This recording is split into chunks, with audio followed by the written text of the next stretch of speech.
Hello. जय हिंद जय भारत। जैसा कि आप सभी लोग जानते हैं कि यूपीएससी के सिविल सर्विस एग्जाम का जो सिलेबस है इसमें हम ऑलरेडी एक सेशन ला दिए हैं जिसमें जीएस पेपर 1 के यूनिट वाइज वहाँ पे बतलाया गया है कि इसमें टोटल यूनिट कितना है और यह पेपर कितने समय के लिए होगा। और यह जो भी हम सिलेबस आपके लिए आपके सामने लाए हैं ये टोटल क्या है, ये एक मेंस के सिलेबस है। ठीक है, तो हम इसमें बात करने वाले हैं जीएस पेपर सेकेंड के। ठीक है, तो यदि अभी तक आप हमारे इस सेशन फर्स्ट को नहीं देखे हैं जिसमें जीएस पेपर 1 को बतलाया गया था, सबसे पहले आप उसको जाकर के देख लीजिए ताकि आपको ये पता चल जाएगा कि उसमें टोटल सब्जेक्ट कितना है और टोटल यूनिट कितना है और ये कितने घंटे का एग्जाम है। ठीक है, तो ये कुछ मोटा मोटी आपको वहाँ पे नॉलेज हो जाएगा।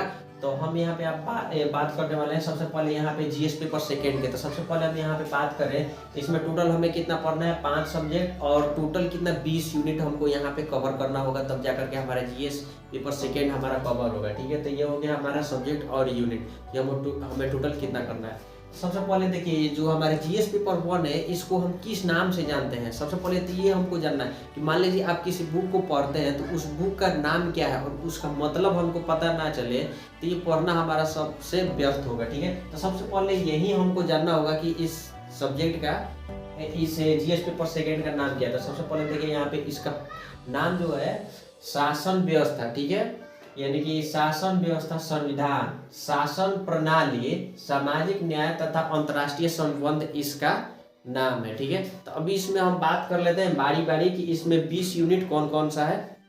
तो सबसे पहले हम फर्स्ट यूनिट के बात करें हम यहाँ पे कि भारतीय संविधान। तो देखिए हमको सबसे पहले यहाँ पे कवर करना होगा जीएस पेपर सेकेंड में भारतीय संविधान यानी कि इंडियन कॉन्स्टिट्यूशन। तो इसमें इंडियन कॉन्स्टिट्यूशन में ये तो बहुत बार आया था, इसमें आपको क्या क्या कवर करना होगा। तो सबसे पहले यहाँ पे देखिए यहाँ पे दिया गया है ऐतिहासिक आधार। तो ऐतिहासिक आधार सबसे पहले आपको समझना होगा कि जो हमारा इंडियन कॉन्स्टिट्यूशन यानी कि भारतीय संविधान में 2 आधार है। पहला तो ये है कि कंपनी के शासन जो कि 1773 के रेगुलेटिंग एक्ट यहाँ पे दिए 1773 से लेकर के 1858 तक ये हो गया कंपनी का शासन।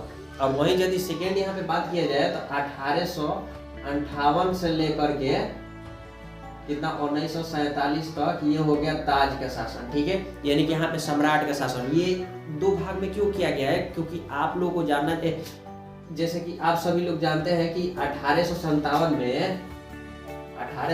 में एक वार हुआ था, 1857 के क्रांति। वहाँ पे इसको फर्स्ट स्वतंत्रता संग्राम के नाम से भी जाना जाता है। तो वहाँ पे ये जो ब्रिटिश लोग थे वहाँ से कंपनी को शासन को अंत करके वो वहाँ पे जितने भी कंपनी के अधिकार में क्षेत्र था उसको अपने अधिकार में ले लिए। तो इसलिए इसको बोला जाता है यहाँ पे कंपनी का शासन यानी कि ताज का शासन। ठीक है, और दूसरा यहाँ पे बात करें तो हमारे भारतीय संविधान के विकास कैसे हुआ, कौन कौन से देश से लिया गया, कौन कौन से संविधान से इसमें लिया गया। जैसे यूएसए से लिया गया है, ब्रिटेन से लिया गया है, रूस से लिया गया है। तो यही यहाँ पे आपको जानना होगा। और तीसरा बात करें कि यहाँ पे विशेषता, तो हमारे भारतीय संविधान जैसे कि आप सभी लोग जानते हैं कि जो भारत के संविधान है ये विश्व के सबसे लंबा और लिखित संविधान है। तो ये आपको यहाँ पे पढ़ना होगा कि इसमें टोटल आर्टिकल कितना है, इसका भाग कितना है, इसमें अनुसूची कितना दिया गया है। तो ये आपको यहाँ पे कवर करना होगा।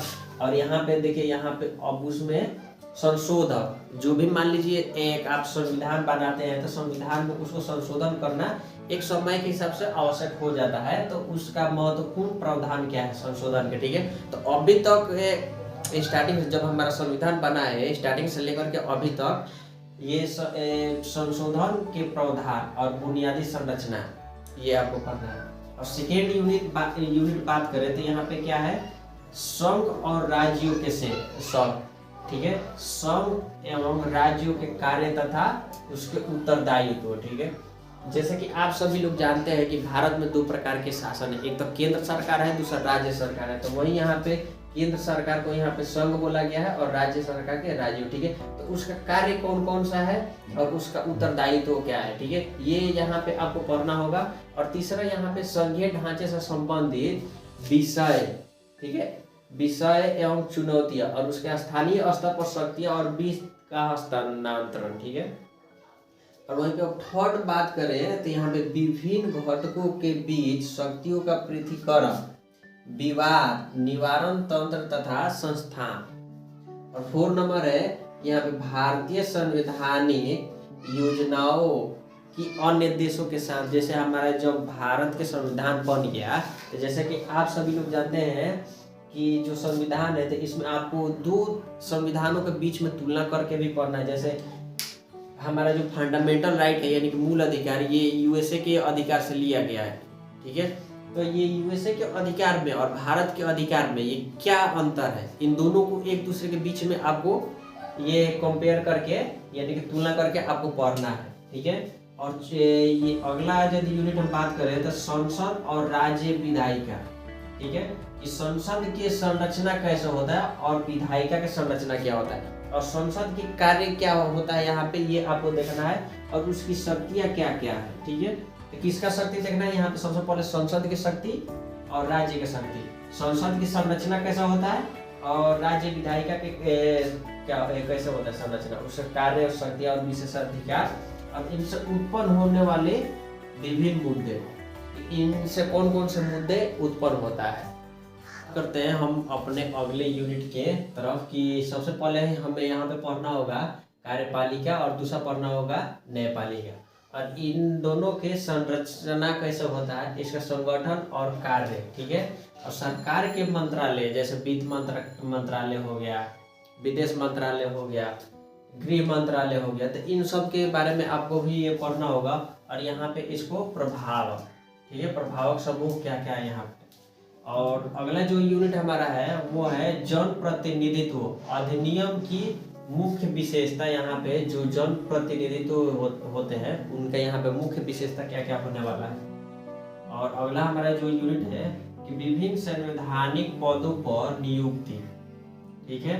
जो हमारा संवैधानिक पद है वहाँ पे नियुक्ति और उसके निकायों की शक्तियाँ और यहाँ पे उसको नियुक्ति कैसे किया जाता है। जैसे आप अभी यहाँ पे सिविल सर्विस एग्जाम की तैयारी करते हैं यहाँ पे, तो उसकी नियुक्ति कैसे किया जाता है, तो उसी के यहाँ पे प्रोसेस आपको यहाँ पे जानना होगा और उनके पास कौन कौन से शक्तियाँ होता है, ठीक है।